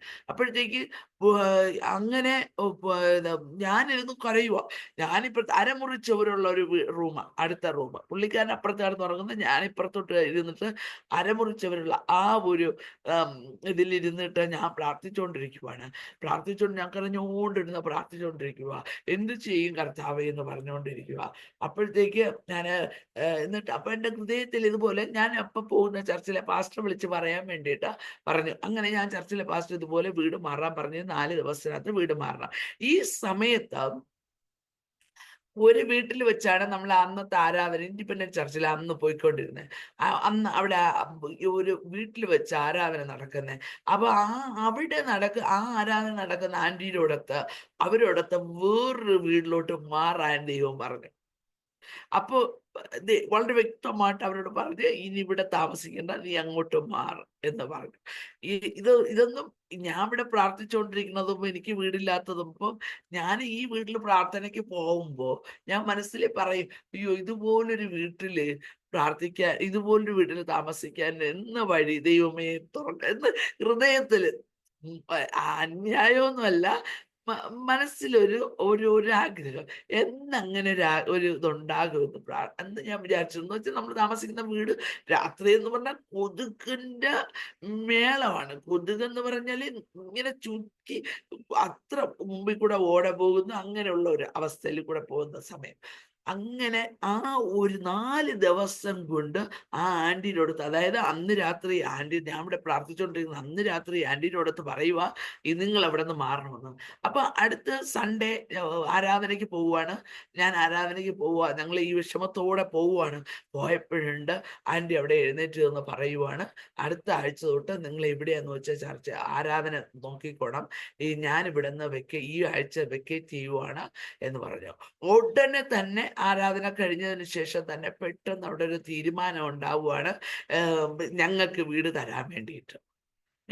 ആ മനസ്സിൽ ആഗ്രഹിച്ചതേ ഉള്ളൂ കേട്ടാ. അത് സത്യം പറഞ്ഞാൽ ഭയങ്കര അതിശയകരമായിട്ട് ഞങ്ങൾ അങ്ങനെ ആ സിറ്റിയിൽ, ഞങ്ങൾ നന്തൻകോട് എന്ന് പറയുന്ന സ്ഥലത്താണ്, അവിടെ നല്ലൊരു വീട്ടിൽ താമസിക്കുവാൻ തുടങ്ങി. ഞായറാഴ്ച ആരാധനയ്ക്കുള്ള കാര്യങ്ങളെല്ലാം ഞങ്ങൾ ചെയ്യണം, അതിൻ്റെ കാര്യങ്ങളെല്ലാം ക്രമീകരിച്ച് ബാക്കിയുള്ള സമയങ്ങളിലെല്ലാം നമുക്കവിടെ നല്ല ഫ്രീ ആണ്. ഞായറാഴ്ച ആരാധനയുടെ സമയത്ത് എല്ലാം സെറ്റ് ചെയ്ത് നല്ലതായിട്ടിരിക്കുന്നത്. അതാണ് നല്ലതായിട്ട് നല്ല നമ്മൾ രണ്ടുപേരും അത് നല്ല ഇതായിട്ട് തന്നെ ചെയ്തത്. നല്ല രീതിയിൽ അവിടെ വരുമ്പോൾ എല്ലാം ഒരുക്കി അതിനെല്ലാം റെഡിയാക്കി എല്ലാം നല്ല ഫിനിഷ് ചെയ്ത് നല്ലതായിട്ട് തന്നെ വെച്ചിരുന്നു. അങ്ങനെ ആരാധന, അങ്ങനെ അവിടെ താമസിക്കുവാനിടയായി. പിന്നീട് കുറച്ച് നാൾ കഴിയുമ്പോൾ പിശാച് പലതരത്തിൽ പ്രവർത്തിക്കുമല്ലോ. പിന്നെ കുറച്ച് കഴിഞ്ഞപ്പോഴത്തേക്ക് പിന്നെ അത് മാറിപ്പോവാനിടയായി. അത് കുറേ നാൾ കഴിഞ്ഞതിന് ശേഷം അപ്പോഴത്തേക്ക് നമ്മൾ ഒരു ചെറിയ ഒരു വിധം ഒന്ന് സെറ്റായി വരുന്നതേ ഉണ്ടായിരുന്നു. അങ്ങനെ ഇരിക്കുക. അങ്ങനെ ഇതിനിടയിലൊക്കെ ഞാൻ പ്രാർത്ഥിച്ചുകൊണ്ടിരിക്കുക. പുള്ളിക്കാരൻ ഇങ്ങനെ വിശ്വാസി വരുന്ന, പുള്ളിക്കാരൻ ആരാധനയ്ക്ക് ഇരിക്കുന്ന. അങ്ങനെ ഇരിക്കുമ്പോഴേ ആ വീട്ടിൽ വെച്ചാണ് പല്ലുവേദന വരുന്നത്. ഭയങ്കര പല്ലുവേദന വരുന്ന. അപ്പോഴത്തേക്ക് പല്ലുവേദന ഇപ്പൊ പുള്ളിക്കാരൻ പറയുക, ഈ വീട്ടില് ആരാധന നടക്കുന്ന വീടാണ്, ഞാൻ പള്ളിയിൽ ഞാൻ ഇതിന് ഹോസ്പിറ്റലിൽ ഞാൻ പോകത്തില്ല എന്ന് പറഞ്ഞ് പക്ഷെ ഞാൻ എന്ത് ചെയ്യുന്നറിയാവൂ, ഞാൻ പെയിൻ കില്ലർ, അതായത് വീട്ടിൽ പോയ സമയത്ത് അവിടെ ഒരു ഡോക്ടറെ കണ്ടിട്ട് പെയിൻ കില്ലർ മേടിച്ചിട്ട് ഞാൻ അങ്ങോട്ട് കൊടുക്കുവാണ്. പക്ഷേ അതൊന്നും എന്ന് വെച്ചാൽ അത്ര വേദന, ഭയങ്കര വേദന. അങ്ങനെ ഇരുന്നപ്പോഴാണ് ഇതെന്ന് പറയുന്നത് ഈ മുഖം പിന്നീട് അങ്ങ് രൂപം മാറി. അതായത് ഈ മുഖത്ത് ഒരു വലിയ വലിയ ഇത്രത്തോളമായി. ഇത്രത്തോളമായിട്ട് ആ ഒരു അവസ്ഥ, നീരെന്ന് പറയാൻ പറ്റില്ല കേട്ടോ. നീരെന്ന് പറയുമ്പോൾ നമ്മൾ തൊടുമ്പോ പിതുങ്ങുമല്ലോ. ഇത് നീരെന്ന് പറയാൻ പറ്റില്ല, കല്ല് പോലെ ഈ നമ്മളെ കരിങ്കല്ലേല് തൊട്ടാൽ എങ്ങനെയാണോ അങ്ങനത്തെ ഒരു സ്റ്റേജ്. അതായത് ദിവസങ്ങൾ കഴിയും തോറും അങ്ങനെ വന്നുകൊണ്ടിരിക്കുക. അങ്ങനെ വന്നു ആ സമയം. അങ്ങനെ ഒരു ദിവസം ഭയങ്കര വേദന. ഇതൊന്ന് മാറും നാളെ മാറും എന്ന് പറഞ്ഞുകൊണ്ടിരിക്കുവാണ്. പല്ലുവേദനയ്ക്കുള്ള മരുന്ന് മേടിച്ചു കൊടുത്ത് അത് കഴിക്കുന്നുണ്ട്. പക്ഷെ ഇത് മാറുന്നില്ല. ഇത് ഇങ്ങനെ ഇരിക്കുക. ഇതിങ്ങനെ കല്ല് കണക്ക് ഭയങ്കര വേദന. രാത്രിയാവുമ്പോഴൊക്കെ ഭയങ്കര വേദനയാണ്. അങ്ങനെ ഒരു ദിവസം ഞാൻ പറയുവാണ്, ചിനിപ്പ ഒരു കാര്യം ചെയ്യോ, എന്തെങ്കിലും ഉണ്ടെങ്കിൽ ഏറ്റു പറയുക. ചിനിപ്പ എന്നല്ല, അന്ന് ചീനു എന്നാ വിളിക്കുന്നത്, ഇന്നാണ് ചിനിപ്പ എന്ന് വിളിക്കുന്നത്. അപ്പൊ ചിനു ഏറ്റു പറയാവൂ, യേശുവിനെ എന്തെങ്കിലും ഉണ്ടെങ്കിൽ തെറ്റുകളൊക്കെ ഏറ്റു പറഞ്ഞു നമുക്ക് പ്രാർത്ഥിക്കാം, ഇത് യേശു എന്ന് പറഞ്ഞു. പുള്ളിക്കാരൻ അങ്ങനെ തെറ്റുകൾ ഏറ്റു പറയാൻ തുടങ്ങി. പുള്ളിക്കാരൻ്റെ കുട്ടിക്കാലം മുതലേ ഉള്ള കാര്യങ്ങൾ ദൈവം ഓർമ്മപ്പെടുത്തിക്കൊണ്ടിരുന്നു. അങ്ങനെ ഏറ്റു പറഞ്ഞ് പ്രാർത്ഥിക്കുക. പ്രാർത്ഥിച്ച് ഇങ്ങനെ വരുന്ന സമയത്ത് ഇതിനിടയിലാണ് ഞാൻ നേരത്തെ പറഞ്ഞല്ലോ, എന്ത് വന്നാലും നിനക്ക് കഴിയുമെന്ന് പറഞ്ഞതിന് ശേഷമാണ് ഈ സംഭവം നടക്കുന്നത്. അതായത് എങ്ങനെയാണെന്നൊന്നും എനിക്കറിഞ്ഞില്ല. ദൈവം ദോഷങ്ങളാൽ പരീക്ഷിക്കുന്ന ദൈവമല്ല. പക്ഷേ പിശാചിന്റെ കയ്യിൽ കൊടുത്തതാണോ അത് ഞാൻ പറഞ്ഞു. ഓക്കെ. അപ്പോഴത്തേക്ക് പുള്ളിക്കാരൻ അങ്ങനെ ശരിക്കും യേശുവിനോട് ഏറ്റുപറയുക. കുറവുകളെല്ലാം ഇങ്ങനെ ഏറ്റുപറഞ്ഞ് അങ്ങനെ ഇരുന്നപ്പോഴത്തേക്ക് പുള്ളിക്കാരൻ എൻ്റെ മടിയിൽ തല വെച്ചിട്ട് കിടക്കും. ഞാൻ പ്രാർത്ഥിച്ചുകൊണ്ടിരിക്കും. പുള്ളിക്കാരനെ ഇച്ചിരി ഉറങ്ങും. പിന്നെയും ആ വേദന എടുത്ത് അങ്ങനെ ഭയങ്കര വേദന എടുത്ത് അന്നൊരു ചൊവ്വാഴ്ച ദിവസം അതായത് ചൊവ്വ രാത്രി 9 മണിക്ക് ശേഷം ഇത് പ്രാർത്ഥിക്കുന്നു. പുള്ളിക്കാരൻ ഉറങ്ങുന്നു. പിന്നെയും വേദന വരുന്നു, എടുക്കുന്നു, ഇങ്ങനെ ഉള്ള ഒരവസ്ഥ. അങ്ങനെ ഇരുന്ന് ആ ഒരു അവസ്ഥയിൽ കൂടെ പോകുന്ന സമയത്ത് അപ്പം പുള്ളിക്കാരൻ ഇതിനിടയിൽ ഉറങ്ങുന്ന സമയത്ത് കാണുവാണ് ഞങ്ങളെ വീട്ടിനകത്ത് വെച്ചൊരു വലിയ പൂജ നടക്കുന്നു, ഒരു മന്ത്രവാദം നടക്കുന്നുണ്ട്. ഇതെല്ലാം കാണുക, നല്ല നല്ല ക്ലിയർ ആയിട്ട് അത് നടക്കുന്നത് പോലെ കാണുക. ഈ പുള്ളിക്കാരൻ അതായത് പ്രാർത്ഥിച്ചുകൊണ്ടിരിക്കുമ്പോൾ പുള്ളിക്കാരൻ ഇങ്ങനെ കിടക്കുമ്പോൾ ഒരു ദർശനം പുള്ളിക്കാരൻ കാണുവാണ്. എന്നിട്ട് വീടിന് ചുറ്റും 4 ചുറ്റും കൊണ്ടുവന്ന് എന്താ കുഴിച്ചിടുന്നത്, ഇതെല്ലാം വ്യക്തമായിട്ട് കാണുന്നു. പിന്നെ ഒരു സ്റ്റെപ്പുള്ള വീട്ടിലോട്ട് ഇങ്ങനെ കയറി പോകുന്നു, കയ്യിൽ കോഴിയെ പിടിച്ചുകൊണ്ട് കയറി പോകുന്നത്. അത് നമ്മളെ വീടല്ല, അത് വേറെ ഏതോ വീടാണ്. കയറി പോകുന്നത് ഇതെല്ലാം കാണുന്നു. ഇത് മന്ത്രവാദി ചെയ്യുന്നതെല്ലാം കണ്ടുകൊണ്ട് കിടക്കുക എന്ന് പറയാം. പിന്നീട് ഞാനിത് വീട്ടിൽ ചെന്ന് ചോദിച്ചു, ഇതിങ്ങനെ ഒരു സംഭവം ഇവിടെ നടന്നോ എന്ന് ചോദിച്ചപ്പോൾ അമ്മ അന്തം വിട്ടത്. ആർക്കും അറിയത്തില്ല, അർദ്ധരാത്രി നടന്ന സംഭവം. രാവിലെ 5 മണിക്ക് മുമ്പ് ഈ കുഴിച്ചിടലും പരിപാടിയും എല്ലാം കഴിഞ്ഞിട്ട് അവർ പോവുകയും ചെയ്തു മന്ത്രവാദികൾ. അതുപോലെ അതായത് ഈ വീട്ടിൽ എൻ്റെ അമ്മയുടെ ജ്യേഷ്ഠത്തിയുടെ വേറൊരു ജ്യേഷ്ഠത്തി, അമ്മ 6ാമത്തെയാണ്. 5ാമത്തെ ജ്യേഷ്ഠത്തിയുടെ ഹസ്ബൻഡ് എന്ന് പറയുന്നത് ഒരു ദുഷ്ടനാണ്. ഈ വീട് ശരിക്കും പറഞ്ഞു കഴിഞ്ഞാൽ നമുക്കാണ് കിട്ടേണ്ടത്, അമ്മയ്ക്കാണ്. ഈ അമ്മ 6ാമത്തെ കുട്ടി ആയതുകൊണ്ടും അമ്മയ്ക്ക് വേറെ അച്ഛനോടത്ത് താമസിക്കുക, അതായത് അച്ഛൻ്റെ കുടുംബ വീട്ടിലോട്ട് താമസിക്കുവാൻ അവിടെ പോയപ്പോഴത്തേക്ക് സമ്മതിക്കാതെ നിനക്കാണ് ഈ വീടെന്ന് പറഞ്ഞിട്ട് പിന്നെ അച്ഛനെ കൊണ്ട് സമ്മതിപ്പിച്ച് പിന്നെ അച്ഛൻ ഗൾഫിലൊക്കെ പോയത് കൊണ്ട് അമ്മച്ചിയുടെ കൂടെ നിർത്തി. അങ്ങനെ ആ വീട് അമ്മയ്ക്ക് വേണ്ടിയിട്ട് കൊടുത്ത വീട്. ഈ വീടിനെ കൈയടക്കാൻ വേണ്ടിയിട്ട് നമ്മളൊക്കെ അന്ന് നമ്മൾക്ക് ചെറുതായതുകൊണ്ട് ഒന്നും അറിയത്തില്ല. അതിനിടെ അച്ഛൻ മരിച്ചു പോയല്ലോ. അങ്ങനെ എല്ലാം ഇയാള് കൈവശമാക്കി. ഇയാള് ഭയങ്കര മന്ത്രവാദത്തിന്റെ ആശാനാണ് കേട്ടോ. അയാള് അങ്ങനെ അത്ര ഭയങ്കര ദുഷ്ട മനുഷ്യനാണ്. അങ്ങനെ ഇതൊക്കെ ആര് കണ്ടു? പുള്ളിക്കാരൻ. ഞാനിത് വീട്ടിൽ നടക്കുന്ന കാര്യങ്ങളൊന്നും എനിക്കറിയത്തില്ല, പക്ഷേ ഇതെല്ലാം ദർശനത്തിൽ പുള്ളിക്കാരൻ കണ്ടു. പിറ്റേന്ന് ഞാൻ അവിടെ ചെന്ന് ഇതൊക്കെ കഴിഞ്ഞതിന് ശേഷം വീട്ടിൽ ചെന്ന് ചോദിച്ചപ്പോൾ ഇതെല്ലാം സത്യമാണ്, നടന്ന കാര്യം. അമ്മ അതിശയിച്ചു പോയി. അത് അവിടെ നിൽക്കട്ടെ. എന്നിട്ട് പുള്ളിക്കാരന് ഈ സുഖമില്ലാതെ ഈ ഭയങ്കരമായിട്ട് പിന്നെ നടന്ന സംഭവങ്ങൾ എന്ന് പറയുന്നത്, ദൈവമക്കളെ നിങ്ങൾ വിശ്വസിച്ചാലും ഇല്ലേലും എൻ്റെ കണ്ണിന്റെ മുന്നിൽ കണ്ട കാര്യം, എനിക്കൊരിക്കലും മറക്കാൻ പറ്റാത്ത കാര്യം, എൻ്റെ ദൈവം ഇറങ്ങി വന്ന് സൗഖ്യം തരുന്നത് ഒരൊറ്റ ദിവസം കൊണ്ട് പൂർണ്ണമായിട്ട് അത് ഹീലാകുന്നത്. ശരിക്കും അത് ക്യാൻസർ എന്ന് പറയുന്ന രോഗമായിരുന്നു. പുള്ളിക്കാരൻ ചെയിൻ സ്മോക്കർ ആയിരുന്നു. അത് ക്യാൻസർ, അത് പിന്നീടാണ് തെളിഞ്ഞത്. പക്ഷേ നമുക്കറിയിക്കുക പോലും ചെയ്യാതെ എൻ്റെ കർത്താവ് അത് പൂർണ്ണമായിട്ട് വിടുവിച്ചത്, ആ കല്ലുപോലുള്ള ഇത് മാംസളമായി മാറിയതും, ഒരു മണിക്കൂറുകൾ കൊണ്ട് മാംസളമായി മാറിയതും, പിറ്റേ ദിവസം അതായത് രാവിലെ ഒരു 12 മണിക്ക് മുമ്പായിട്ട് അത് മുഴുവനും പഴുത്ത് രക്തവും പഴുപ്പുമായിട്ട് പോകുക. ഒരു മുറിവ് വന്നു കഴിഞ്ഞാൽ നമ്മൾ എങ്ങനെയാണ്, ഒരു 2 ദിവസമെങ്കിലും മിനിമം വേണം അല്ലേ? അതിലൊരു പഴുത്ത ഒരു പഴുപ്പിന്റെ ഒരു കളർ അടിക്കുന്ന ഒരു മിനിമം 2 ദിവസം വേണ്ടേ? പക്ഷേ മിനിമം ഇത് ആ ഒരു അതായത് മണിക്കൂറുകൾ കൊണ്ട് അത് കല്ലുകൊള്ള. അതിനിടയിൽ നടന്ന സംഭവമാണ് ഇനി ഞാൻ പറയാൻ പോകുന്നത്. അതായത് ഞാൻ പുള്ളിക്കാരനോട് പറയുവാണ് പ്രാർത്ഥിക്കുക എന്ന് പറഞ്ഞാൽ പ്രാർത്ഥിച്ചുകൊണ്ടിരിക്കുന്ന സമയത്ത് ഈ സമയത്ത് ദൈവം എന്നോട് സംസാരിക്കാൻ തുടങ്ങി. ദൈവനോട് സംസാരിക്കുന്ന എങ്ങനെയാ? ഹൃദയത്തെ പറഞ്ഞ നീ അന്യഭാഷ പ്രാർത്ഥിക്കുക എന്ന് പറയുന്ന അന്യഭാഷയിൽ ഞാൻ ഇങ്ങനെ പ്രാർത്ഥിക്കുക. അതിനിടയിൽ ഇത് വ്യക്തമായിട്ട് ഹൃദയത്തിൽ ഇങ്ങനെ സംസാരിക്കുമോ? സത്യമായിട്ട് എനിക്ക് ദൈവവചനത്തിന്റെ ആ സമയത്ത് ഇപ്പോഴെന്തേലും കുറച്ച് അറിയാം, ഒരു ശകലം ദൈവവചനം എവിടെയൊക്കെയാണ് എന്താണെന്ന് ഇച്ചിരി അന്ന് ഒന്നും അറിഞ്ഞൂടാ. പക്ഷെ എനിക്ക് ഒന്നും അറിയാം കേട്ടോ. ഒരു പാസ്റ്ററിന്റെ സഭയിൽ ഒരു ചർച്ചിൽ പൊക്കോട്ടിരുന്ന ആ സഭയിലെ പാസ്റ്റർ എന്ന് പറയുന്നത് ഈ പിശാചിനെ ശാസിക്കുന്ന ഒരു പാസ്റ്ററാ. അതായത് യേശുവിന്റെ നാമത്തിൽ എന്ന് പറയുമ്പോൾ തന്നെ ആ ദേശം കിടക്കും. അതുപോലെയാണ് പുള്ളിക്കാരൻ ശാസിക്കുന്ന പക്ഷെ ഇത് എങ്ങനെ എനിക്ക് ഈ കിട്ടിയെന്ന് എനിക്ക് അറിയത്തില്ല. ഞാൻ എന്ത് ചെയ്തു, യേശുവിന്റെ നാമത്തിൽ പിശാചിനെ ശാസിക്കാൻ തുടങ്ങി കേട്ടോ. അതായത് ശരിക്കും അത് എന്നെ ഇതാ എന്നെ പിടിച്ചു വെച്ചിരിക്കുന്നു. പുള്ളിക്കാരന് എന്റെ ചേട്ടൻ പറയും, എന്നെ ഇത് ഒരു കറുത്ത ശക്തി എന്നെ പിടിച്ചു വെച്ചിരിക്കുക. അപ്പോഴത്തേക്ക് ഞാൻ എനിക്ക് ഇത് ഓർമ്മ ഒരു യേശുവിന്റെ നാമത്തിൽ എന്ന് പറയണതും ഇത് പുള്ളിക്കാരൻ അങ്ങ് ഫ്രീ ആവും കേട്ടോ. ഇത് കഴിഞ്ഞ് പിന്നെയും അതുകൊണ്ട് പലരും പറഞ്ഞ കേട്ടിട്ടുണ്ട്, എന്തിനാ കിടന്ന് ശാസിക്കുന്നത്, എന്തിനാ അത് ചെയ്യുന്നത്. പക്ഷെ ഒരു കാര്യം ഞാൻ പറയാം, പൈശാചിക ശക്തികളോട് പിശാചിനോട് എതിർത്ത് നിൽപ്പീൻ, എന്നാൽ അവൻ നിങ്ങളെ വിട്ട് ഓടിപ്പോകും. അവന് കൊടുക്കേണ്ടത് നമ്മൾ കൊടുത്തു കഴിഞ്ഞാൽ നമ്മൾ മിണ്ടാതിരിക്കേണ്ടത്. അവനോട് നല്ലതുപോലെ, ദൈവം നിനക്ക് പാമ്പുകളെയും തേളുകളെയും ശത്രുവിന്റെ സകല ബലത്തെ ചവിട്ടുവാൻ ഞാൻ നിങ്ങൾക്ക് അധികാരം തരുന്നു എന്ന് ദൈവം പറഞ്ഞിട്ടുണ്ടെങ്കിൽ അധികാരം ദൈവം തന്നിട്ടുണ്ട്. സമാധാനത്തിന്റെ ദൈവമോ വേഗത്തിൽ സാത്താനിന്റെ കാൽക്കീഴെ ചതച്ചു കളയുമെന്ന് ദൈവത്തിന്റെ വചനം പറഞ്ഞിട്ടുണ്ടെങ്കിൽ തീർച്ചയായിട്ടും അത് തന്നെയാണ്. അത് നമ്മളത് പ്രാക്ടീസ് ചെയ്തു നോക്കുക. അന്ധകാരത്തിന്റെ ശക്തിയിൽ കാൽക്കീഴെ ചതയും.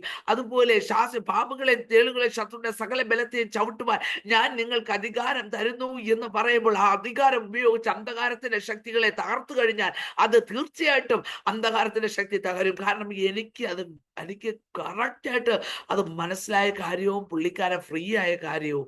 അങ്ങനെ അപ്പൊ ഞാൻ വീണ്ടും നമുക്ക് അങ്ങനെ ഞാൻ ഫ്രീ എനിക്ക് നല്ലൊരു ഇത് കിട്ടുന്നുണ്ട് എന്ന് പറയുമ്പോൾ ഞാൻ വീണ്ടും പുള്ളിക്കാരൻ അങ്ങനെ വേദന എടുക്കുമ്പോൾ ഞാൻ വീണ്ടും അങ്ങ് ശാസിക്കുക യേശുവിന്റെ നാമത്തിൽ. പിന്നെ അത് കണ്ടിന്യൂസ് ആയിട്ട് അങ്ങ് നടന്നുകൊണ്ടിരിക്കുക. ഓക്കെ, ആ സമയത്ത് അതായത് അങ്ങനെ പിന്നീട് ഞാൻ ഇങ്ങനെ അന്യഭാഷ പറഞ്ഞുകൊണ്ടിരിക്കുന്ന സമയത്ത് ദൈവം എന്നോട് പറയും, ഹൃദയത്തിൽ വീണ്ടും പറയുക, നിന്റെ കൈ മേളിലോട്ട് ഉയർത്തുക എന്ന് പറഞ്ഞു.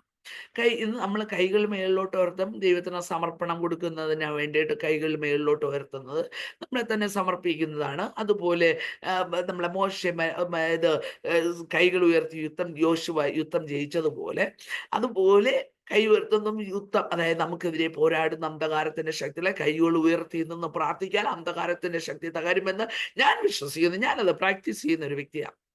അപ്പോ അങ്ങനെ ഞാൻ എന്ത് ചെയ്യുന്ന അപ്പൊ എന്റെ ഹൃദയത്തിന്റെ ഉള്ളിൽ പറഞ്ഞു, നിന്റെ കൈകൾ മേളിലോട്ട് ഉയർത്താന്ന് പറഞ്ഞു. ഞാൻ എന്ത് ചെയ്യുന്ന കൈകൾ മേളിലോട്ട് ഉയർത്തിയതും ഭയങ്കരമായിട്ടുള്ള ദൈവമക്കളെ, നിങ്ങളെല്ലാവരും ഇതൊക്കെ സംഭവിക്കുമോ? പക്ഷെ നിങ്ങൾ എങ്ങനെ വിശ്വസിച്ചാലും എനിക്ക് ഒരു കുഴപ്പമില്ല.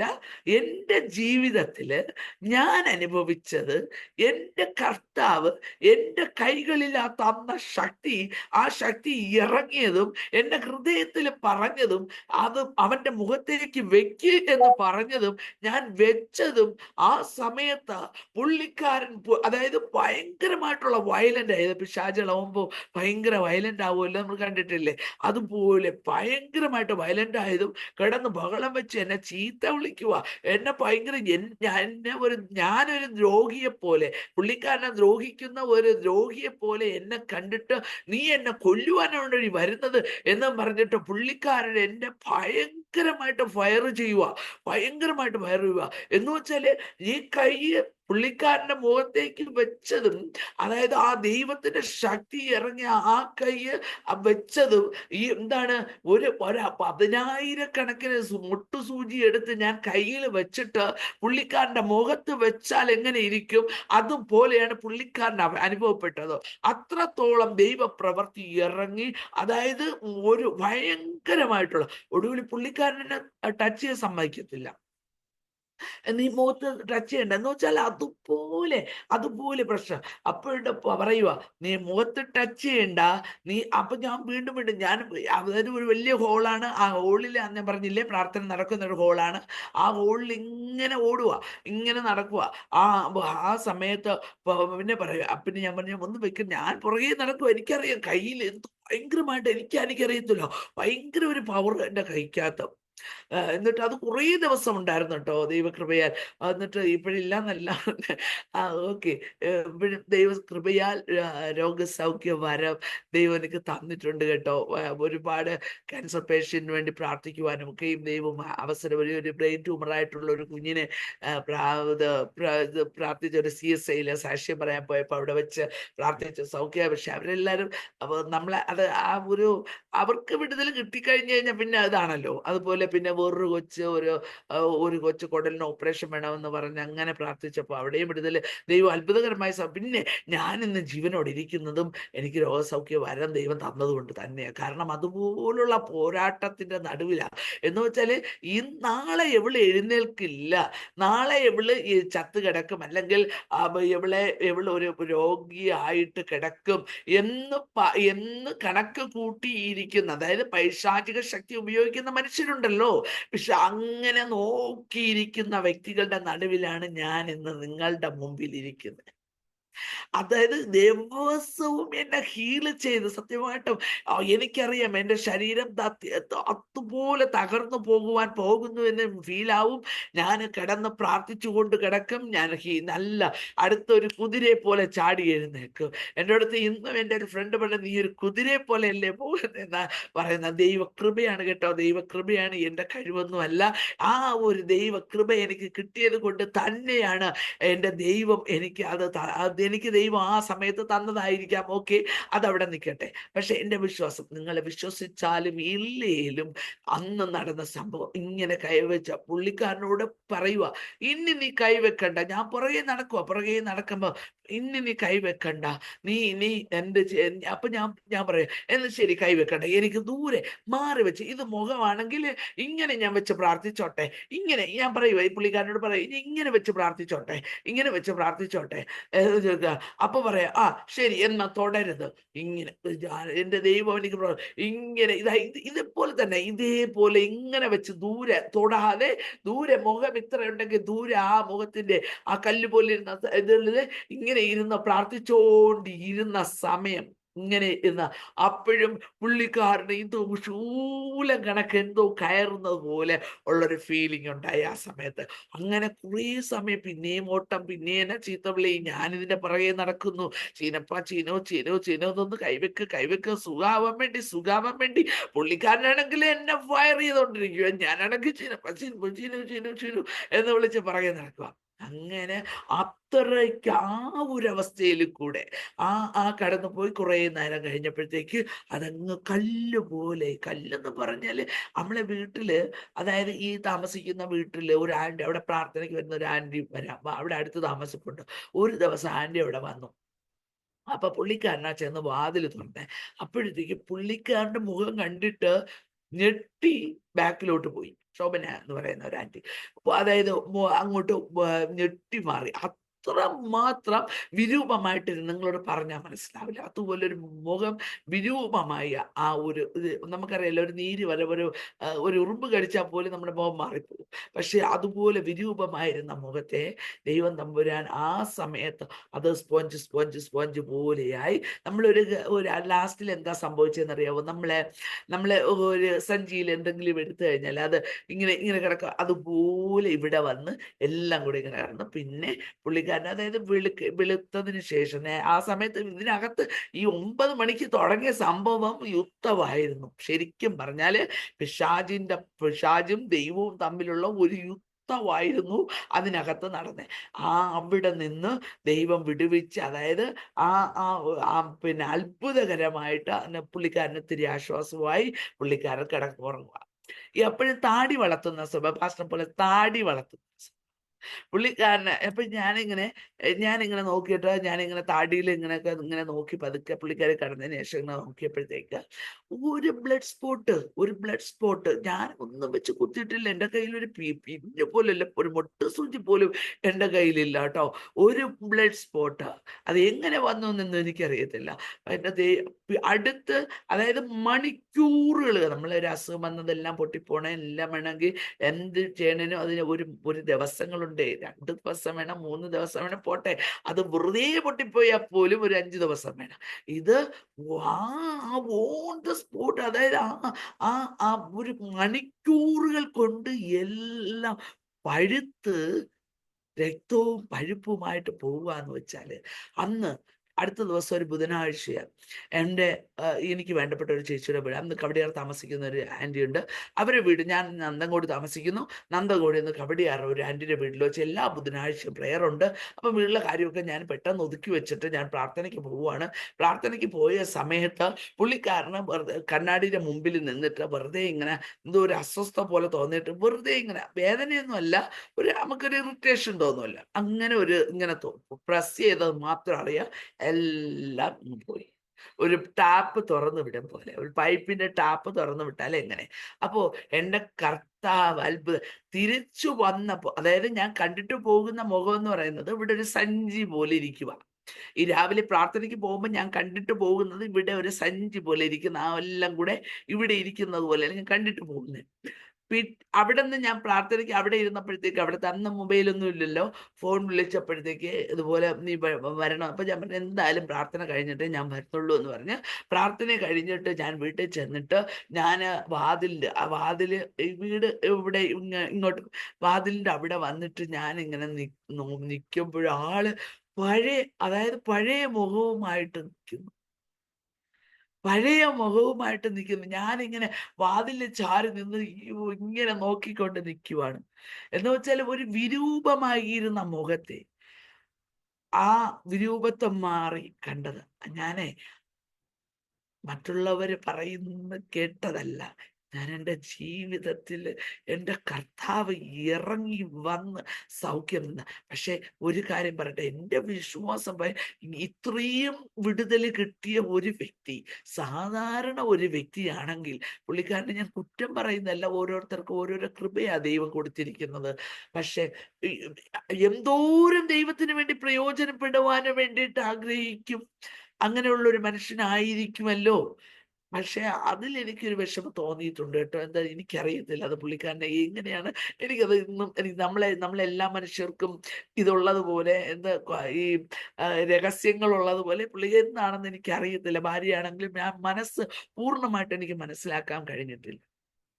അതായത് ഈ പുള്ളിക്കാരനുണ്ടല്ലോ, അത്രയും നല്ല ആ ഒരു ഇത് കണ്ട ഞാനുണ്ടല്ലോ,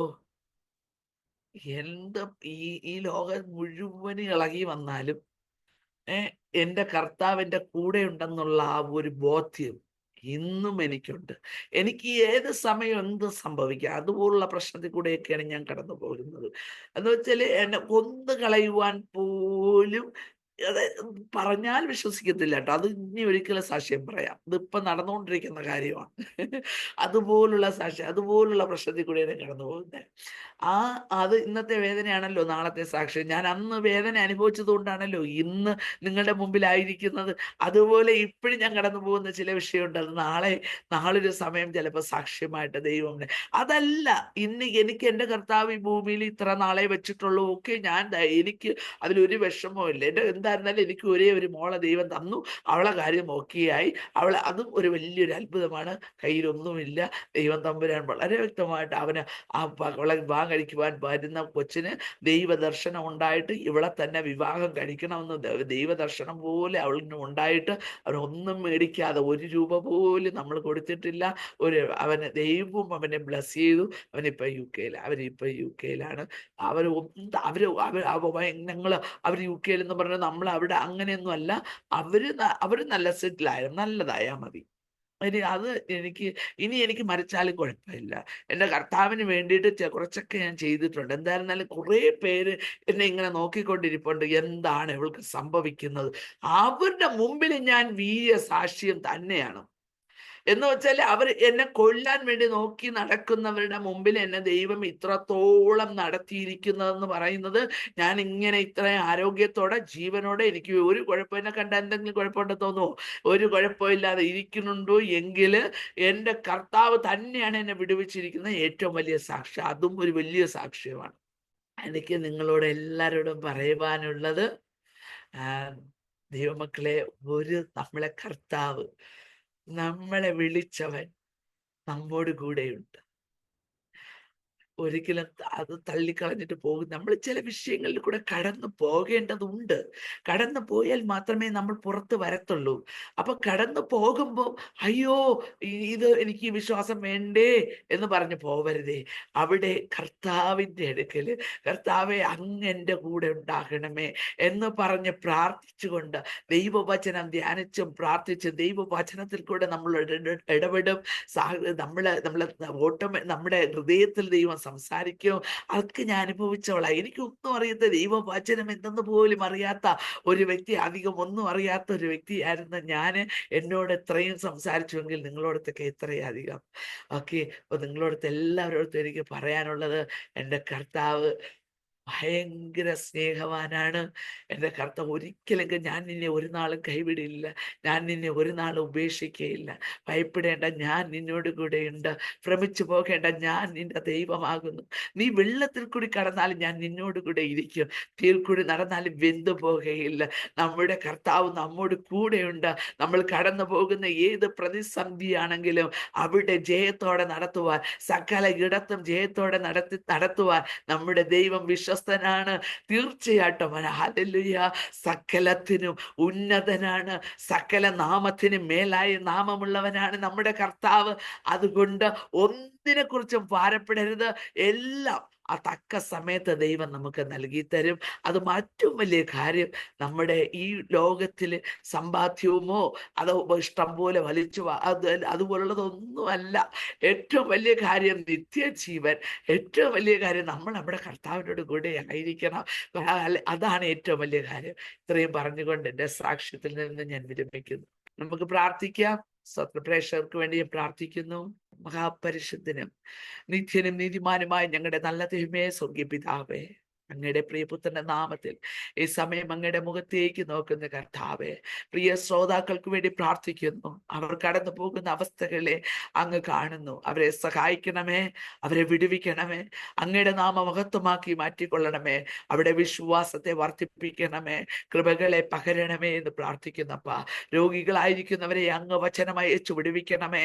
ഹല്ലേലൂയ. ബന്ധനത്തിലായിരിക്കുന്നവരെ അങ്ങയുടെ വചനം അയച്ച് അവരുടെ ബന്ധനത്തിൽ നിന്ന് മാറ്റി അവരെ പൂർണ്ണ വിടുതൽ അവിടെ നിന്ന് കൊടുക്കണമേ അപ്പ. അവിടെ അത്ഭുതം ചെയ്തതിനായി സ്തോത്രം അപ്പ. ഞങ്ങൾക്കല്ലേ ഹോവേ, ഞങ്ങൾക്കല്ല, നിന്റെ ദൈവം വിശ്വസ്ത നിമിത്തം അങ്ങയുടെ തിരുനാമത്തിന് മഹത്വം ഉണ്ടാകുവാൻ അങ്ങ് പ്രവർത്തിക്കുന്ന കൃപയ്ക്കായി സ്തോത്രം. യേശു ക്രിസ്തുവിൻ നാമത്തിൽ തന്നെ സ്വർഗസ്നായ നല്ല പിതാവേ. ആമേൻ, ആമേൻ, ആമേൻ. താങ്ക് യു കർത്താവിന്റെ ദാസി സിസ്റ്റർ ഷീന ശ്രീനി. വളരെ അനുഗ്രഹിക്കപ്പെട്ടതായ സാക്ഷ്യവും ദൈവം നടത്തിയ അത്ഭുതകരമായ വഴികളെയും കുറിച്ച് ദൈവനാമ മഹത്വത്തിനു വേണ്ടി അരോമ TV ശ്രോതാക്കളോടൊപ്പം പങ്കുവയ്ക്കുവാൻ സ്വർഗത്തിലെ ദൈവം കൃപ ചെയ്തത് ഓർത്ത് ഞാൻ കർത്താവിന് സ്തോത്രം ചെയ്യുന്നു. ഒരു പക്ഷെങ്കിൽ നമ്മൾ എടുത്ത തീരുമാനപ്രകാരം ജീവിതം മുന്നോട്ട് പോയിരുന്നുവെങ്കിൽ ഇങ്ങനെ ഒരു സാക്ഷ്യം പറയുവാൻ ജീവിതത്തിൽ അവസരം ഉണ്ടാകുമായിരുന്നില്ല. പകരം കർത്താവ് കണ്ടതുകൊണ്ട്, കർത്താവിന്റെ ഇഷ്ടപ്രകാരം കർത്താവ് ചില കാര്യങ്ങൾക്കൊക്കെ ക്രമീകരണങ്ങൾ വരുത്തിയത് കൊണ്ട് ദൈവം അനുഗ്രഹിക്കപ്പെട്ട ചില അനുഭവങ്ങൾ ജീവിതത്തിൽ തന്നു. അതൊക്കെയും ഒരുപാട് പേരുടെ ജീവിതത്തിൽ അവർക്ക് പ്രചോദനമായി തീരുവാൻ തക്കവണ്ണം എല്ലായ്പ്പോഴും സാക്ഷ്യം പറയുവാൻ കർത്താവ് അവസരങ്ങളെ ഒരുക്കിക്കൊണ്ടിരിക്കുന്നു എന്ന് കേൾക്കുവാൻ കഴിഞ്ഞു. ദൈവം തന്ന എല്ലാ നല്ല അനുഭവങ്ങൾക്കായി കർത്താവിന് സ്തോത്രം ചെയ്യുക. ഒരു പക്ഷെങ്കിൽ ജനിച്ച് വളർത്തപ്പെട്ട ജീവിത പശ്ചാത്തലത്തിൽ തുടർന്ന് മുന്നോട്ട് പോയിരുന്നുവെങ്കിൽ മറ്റു തലത്തിലാകുമായിരുന്നു ജീവിതം.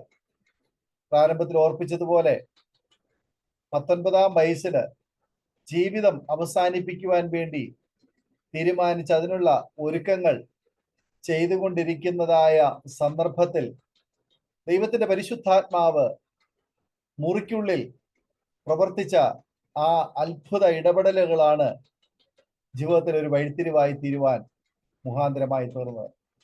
ജീവിതത്തിലെ സമാധാനമില്ലാതെ, സന്തോഷമില്ലാതെ, ഒരുപാട് ഒറ്റപ്പെടലുകളുടെ നടുവിലൂടെ കടന്നുപോയ ആ ബാല്യവും യൗവനവും വളരെ വേദന നിറഞ്ഞതായിരുന്നു.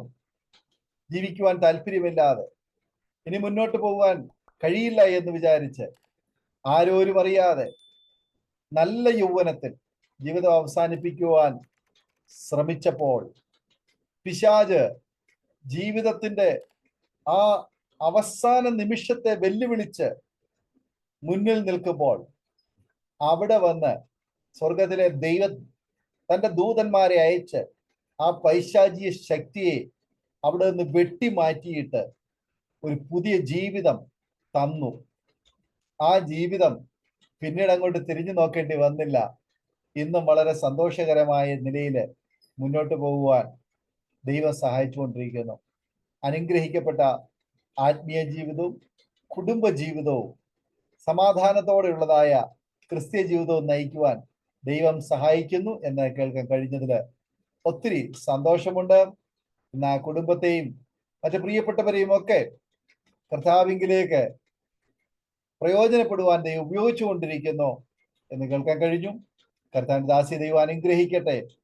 ആത്മഹത്യ ഒന്നിനും പരിഹാരമല്ല എന്ന് എല്ലായ്പ്പോഴും എല്ലായിടങ്ങളിലും മുഴങ്ങി കേൾക്കാറുണ്ട്. പക്ഷെങ്കിൽ ഒരു വ്യക്തിയുടെ ജീവിതത്തില് സമാധാനം നഷ്ടപ്പെട്ട്, സ്വസ്ഥത നഷ്ടപ്പെട്ട്, ജീവിതം അവസാനിപ്പിക്കാൻ വേണ്ടി തീരുമാനിച്ച ഒരു വ്യക്തിയെ സംബന്ധിച്ചിടത്തോളം ആര് പറഞ്ഞാലും കേൾക്കത്തില്ല. ആരുടെയും ഉപദേശത്തിന് അവിടെ പ്രസക്തിയില്ല. ആരും പറയുന്നതിന് ചെവി കൊടുക്കുകയില്ല. അതുകൊണ്ട് ഒരിക്കലും അത് റേഡിയോയിൽ കൂടി കേട്ട ഒരു ശബ്ദമായിരുന്നില്ല. പകരം ദൈവത്തിന്റെ പരിശുദ്ധാത്മാവാണ് അവിടെ ഇടപെട്ടത്. അതുകൊണ്ട് മാത്രമാണ് അങ്ങനെ ഒരു തെറ്റായ തീരുമാനത്തിൽ നിന്ന് രക്ഷപ്പെടുവാൻ കഴിഞ്ഞതും ഇന്നിങ്ങനെ ഒരു സാക്ഷ്യം പറയുവാൻ അവസരമുണ്ടായത്. കർത്താവിന്റെ ദാസിയെ, കുടുംബത്തെ ദൈവം അനുഗ്രഹിക്കട്ടെ. ഭർത്താവിന്റെ മാനസാന്തരത്തിന് വേണ്ടി പ്രാർത്ഥിച്ച ഒരു രംഗം പറയുകയുണ്ടായി. ഞാൻ ഓർക്കുന്നു, അപ്പോൾ ദൈവത്തിന്റെ പരിശുദ്ധാത്മാവ് ഇടപെടുക, ഭർത്താവിന്റെ മാനസാന്തരത്തിന് വേണ്ടിയല്ല നീ പ്രാർത്ഥിക്കേണ്ടത്, നിന്റെ മാനസാന്തരത്തിന് വേണ്ടി പ്രാർത്ഥിക്കുവാൻ ദൈവാത്മാവ് ഇടപെട്ടു. അനേക പ്രിയപ്പെട്ടവരും ഇന്ന് ഭർത്താവിന് വേണ്ടിയോ ഭാര്യയ്ക്ക് വേണ്ടിയോ മക്കൾക്ക് വേണ്ടിയോ മാതാപിതാക്കന്മാർക്ക് വേണ്ടിയോ മറ്റൊരാളുടെ മാനസാന്തരത്തിന് വേണ്ടി പ്രാർത്ഥിക്കുന്ന ഒരുപാട് പേരെ കാണാനും കേൾക്കാനും കഴിയുന്നുണ്ട്. പക്ഷെ അവരോടെല്ലാമായി പറയാനുള്ളത്, കർത്താവിന് പറയാനുള്ളത്, നമ്മൾ ആദ്യം മാനസാന്തരപ്പെടുക. അപ്പോൾ മറ്റു പ്രിയപ്പെട്ടവരുടെ കാര്യത്തില് ദൈവം കാര്യങ്ങൾ ക്രമീകരിച്ചുകൊള്ളും. പ്രിയ ഷീനാസിന്റെ ജീവിതത്തില് ദൈവം അങ്ങനെ ഇടപെട്ടു. അത് ജീവിതത്തിൽ വലിയ അനുഗ്രഹത്തിന് കാരണമായി തീർന്നു എന്നും കേൾക്കാൻ കഴിഞ്ഞു. ഇന്ന് എല്ലാ വിധത്തിലും നിങ്ങൾ സന്തോഷത്തോടെ ആയിരിക്കുന്നല്ലോ. കർത്താവ് ധാരാളമായി അനുഗ്രഹിക്കട്ടെ. വിലപ്പെട്ട സമയം വേർതിരിച്ച് അനുഗ്രഹിക്കപ്പെട്ട സാക്ഷ്യം പ്രസ്താവിച്ചതിന് പ്രത്യേക നന്ദി, സ്നേഹവും കടപ്പാടും അറിയിക്കുന്നു. കർത്താവ് ധാരാളമായി അനുഗ്രഹിക്കുമാറാകട്ടെ. അരോമ TV ശ്രോതാക്കൾക്കും ഈ സാക്ഷ്യം വേറിട്ട അനുഭവമായി തീർന്നുവെന്ന് ഞങ്ങൾ വിശ്വസിക്കുകയാണ്. തീർച്ചയായിട്ടും നിങ്ങളുടെ പ്രിയപ്പെട്ടവർക്ക്, സുഹൃത്തുക്കൾക്ക് നിങ്ങൾ ഷെയർ ചെയ്ത് കൊടുക്കണം. നിങ്ങളുടെ വലിയൊരു അഭിപ്രായങ്ങളും നിർദ്ദേശങ്ങളും കമന്റ് ബോക്സിൽ രേഖപ്പെടുത്തണം. ഒരു പ്രാർത്ഥനാ വിഷയമുണ്ട്, ഞങ്ങളുമായി പങ്കുവയ്ക്കാൻ നിങ്ങൾ ആഗ്രഹിക്കുന്നുവെങ്കിൽ സ്ക്രീനിൽ കാണുന്ന വാട്സപ്പ് നമ്പറിൽ ഞങ്ങളെ അറിയിച്ചാൽ ഞങ്ങൾ നിങ്ങൾക്ക് വേണ്ടി പ്രാർത്ഥിക്കും. സാക്ഷ്യം പറഞ്ഞ പ്രിയപ്പെട്ടവരോടൊപ്പം എല്ലാ തിങ്കളാഴ്ചയും രാത്രി 8:30 മണി മുതൽ ഓൺലൈനിലൂടെ നടക്കുന്ന പ്രാർത്ഥനാ കൂട്ടായ്മയിലും നിങ്ങൾക്ക് പങ്കെടുക്കാം.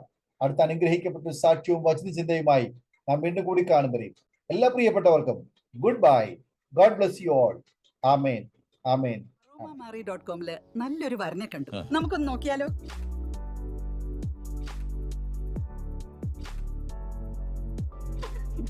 എന്തായാലും നമ്മൾ അറോമ മാറി തിരഞ്ഞെടുത്തത് ശരിയായ തീരുമാനമായിരുന്നു.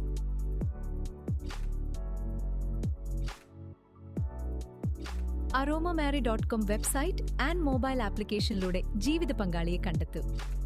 രജിസ്ട്രേഷൻ തികച്ചും സൗജന്യം.